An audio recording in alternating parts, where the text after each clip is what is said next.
Rick and Morty, um desenho de comédia sobre um homem alcoólatra que viaja pelo espaço-tempo ao lado do seu neto introvertido e claramente mais são que o próprio avô. Viagens interdimensionais, invasões de planetas, festas em galáxias, relacionamentos com alienígenas, guerras cósmicas e muito mais. E você deve estar se perguntando o que isso tem a ver com o niilismo, né? Bom, se ajeita na cadeira que hoje vamos destrinchar a mente do homem mais inteligente do universo. Um cientista genial que consegue transformar um buraco negro no sol, mas não consegue ser feliz. O vídeo de hoje é sobre Rick Sanches e o seu vazio existencial. Então, você não é meu irmão? Sou melhor que seu irmão, sou uma versão dele em que pode confiar quando ele diz não fuja. Ninguém existe com propósito, ninguém pertence a nenhum lugar e todo mundo vai morrer. Vem assistir TV. O que leva alguém a se tornar nihilista? Bom, podem ser vários motivos. Decepções pessoais, reflexões filosóficas profundas ou até a perda de valores tradicionais que antes davam sentido à vida. Segundo Nietzsche, o niilismo pode surgir a partir do colapso de crenças tradicionais, como a religião ou ideais políticos.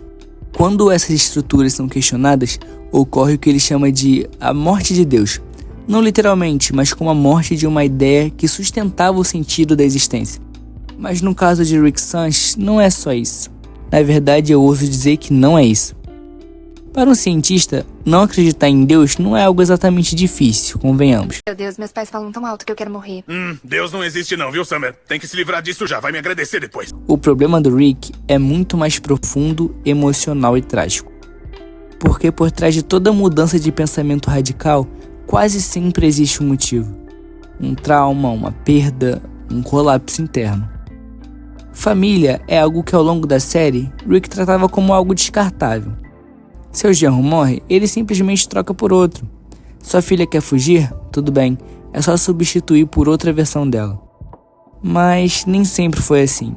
Rick age dessa forma justamente porque ele perdeu sua família de verdade. Para quem não conhece a obra, existem infinitos universos com as mesmas pessoas vivendo realidades diferentes, o famoso multiverso. E é justamente antes de Rick descobrir a possibilidade de viajar entre universos que tudo desmorona. Ele vê uma versão alternativa de si mesmo assassinar sua esposa e sua filha, seu bem mais precioso. Aquele Rick que antes era feliz, calmo, satisfeito com a própria vida, morre ali. No lugar dele nasce alguém violento, amargurado, sádico. Um homem que decide usar sua inteligência para aquilo que naquele momento parecia a única coisa possível: vingança. Rick viaja pela galáxia inteira em busca do culpado. E o que acontece? Nada. Ele não encontra. E quando não há justiça, nem fechamento, nem sentido, sobra o vazio. O pessimismo, o alcoolismo, a depressão. E por fim, o niilismo. O ponto principal é, você percebe que isso não surgiu do nada? Foi preciso uma tragédia para desencadear uma cadeia inteira de acontecimentos até esse pensamento se instalar na mente dele. Basta um dia ruim para uma missão ficar louco. A frase do Coringa se encaixa perfeitamente na história de Rick Sanches. Então fica a pergunta, o niilismo é uma rota de fuga? Um afago para a mente? Um conforto para a alma? Bom, depende. A ideia de que nada importa pode ser libertadora sim. Você passa a não se importar com julgamentos, com expectativas alheias, com regras impostas. Arriscar mais? Claro. Errar? Tanto faz. No fim, nada importa mesmo. Você consegue perceber como isso soa libertador? Tirar o peso da vida pode ser reconfortante, concorda comigo? Então, por que Rick Sanches não é feliz? Se nada importa, pessoas também não importam. Relações se tornam descartáveis.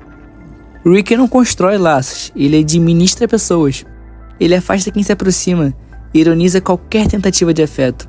Relacionamentos amorosos que de amor não tem nada.